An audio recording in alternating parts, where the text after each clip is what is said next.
Para sa bawat Pilipino, alam ko na buo ang galit ninyo sa akin ngayon.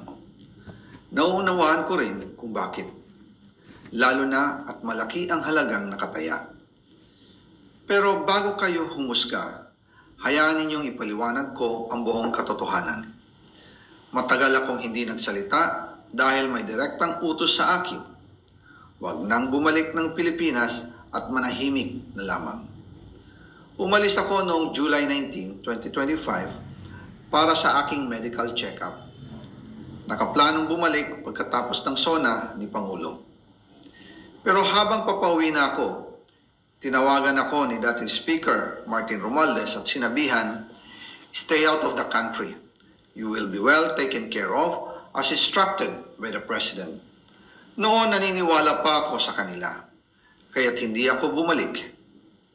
Tumikom ang aking bibig, sumunod ako, pero ang hindi ko alam, ang ibig pala nilang sabihin sa aalagaan ka namin ay gagamitin ako bilang panakipbutas sa kanilang kampanya laban sa korupsyon.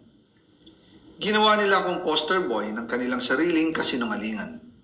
Ngayon, hindi na ako mananahimik, ilalabas ko ang lahat ng katotohanan. May resibo, may ebidensya, at may pangalan. Nagsimula ito nung tumawag si Sekmina Pangandaman sa akin nung nagumpisa ang BICAM process last year, 2024. Ang sabi niya, katatapos lang ng meeting nila ni Pangulo at may instructions na mag-insert or magpasok ng 100 billion worth of projects sa BICAM. At sinabi pa ni Sekmina, you can confirm with Yusek Adrian Bersamin dahil magkasama sila sa meeting ni Pangulong BBM noong araw na yon.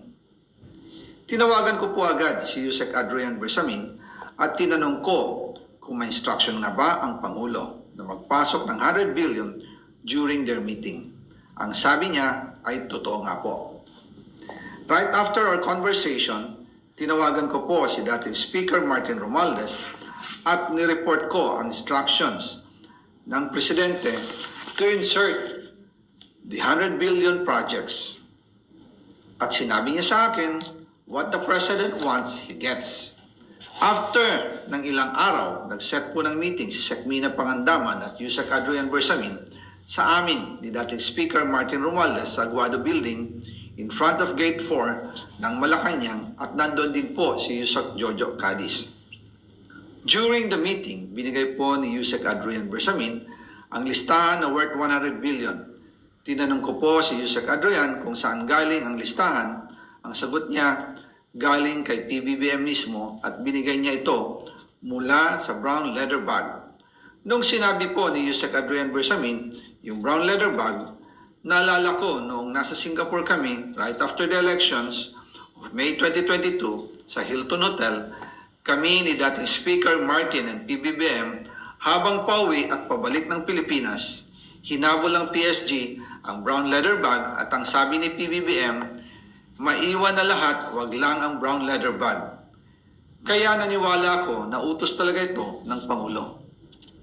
Pagkatapos ng ilang araw, I informed sina dating Speaker Martin Romualdez, Sekmina Pangandaman, Yusek Adrian Bersamin, and Yusek Jojo Cadiz na kung pwede 50 billion lang ang ipasok sa program funds dahil sobra ang DPWH funds versus sa DepEd. In practice, hindi pwede na mas malaki ang budget ng DPWH kaysa edukasyon.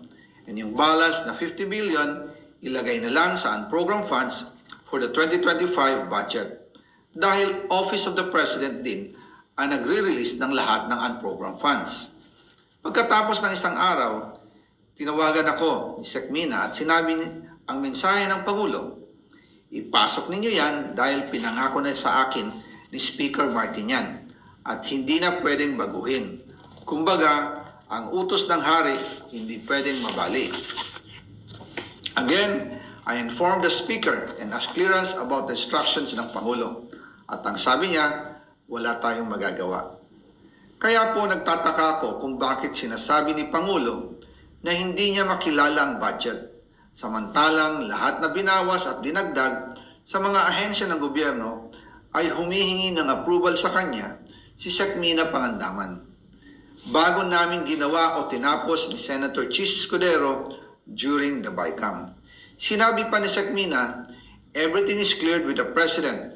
Basta importante, pasok ang pondo na request ng Pangulo. The following day, sinabi ni Sekmina, approve na si Presidente BBM sa lahat na binawasan na ahensya. Masaya na ang Pangulo dahil naipasok ang gusto niyang 100 billion insertion. Wala pong perang napunta sa akin. Lahat po ng insertion napunta sa ating Pangulo at Speaker Martin Romualdez. Ako lang at ang aking mga tao, sila Paul Estrada, Mark Tiksay, at ang aking mga security ang nag-deliver papunta sa bahay nila Pangulong Bongbong Marcos at Speaker Martin Romualdez sa North Forbes Park, South Forbes Park hanggang sa Malacanang. Yung mga deliveries po ay merong record ang aking mga tao. Totoo po yung sinasabi ni Orly Gutesa na nag-deliver siya sa Forbes Park.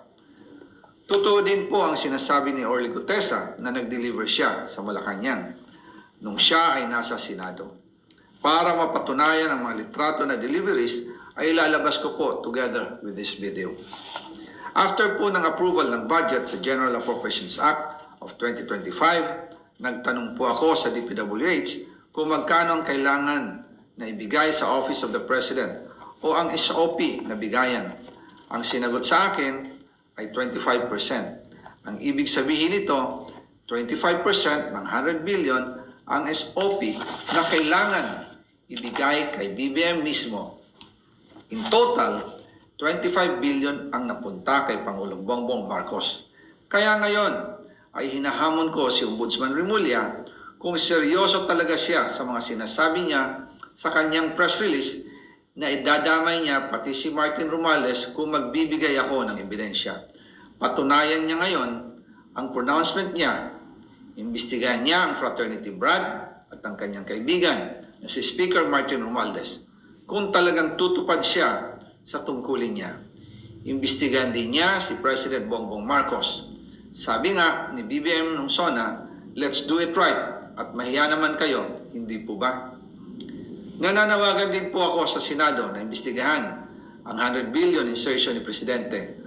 Alam ko po na hindi gagawin ni Ombudsman Remulla ang hamon ko. Pero magaling ang Senado sa investigasyon at ako ay naniniwala na dahil sa kanila, lalabas ang katotohanan. Yung pong listahan ng mga projects, ilalabas ko din kasama ng video na ito. Dahil dito, mas lalong darami ang ipafile na kaso sa akin. Ginagamit ng administrasyon ang buong resources ng bansa para tumahimik ako, para masira ang aking kredibilidad. Darami din ang banta sa buhay ko at ng aking pamilya. March 2025 pa lang, si Speaker ay nagpaparinig na sa akin sa aming meeting that he will shoot me if I will talk. At pagkatapos niyang sabihin sa akin in a phone call na, don't come home, he will take care of you, tumawag ulit si Speaker Martin at sinabihan niya ako na pag umuwi ako will be dangerous. Kasi they might hire someone to do a rob out on me or hire the police to kill me while in jail. Una pa lang ito sa mga gusto kong ibunyag. Marami pa akong dadalhin sa liwanag. Isa na dito ay yung kay Henry Alcantara, ang DPWH boys, ang sinasabi nilang halaga sa ICI ay 21 billion. Hindi po totoo yan. Ang totoong numero ay 56 billion pesos at yung pong halaga na yan ay kay Pangulong Bongbong Marcos at Martin Romualdez na punta lahat. Ilalabas ko po ang buong detalye sa darating na mga araw. Kaunting pasensya pa po.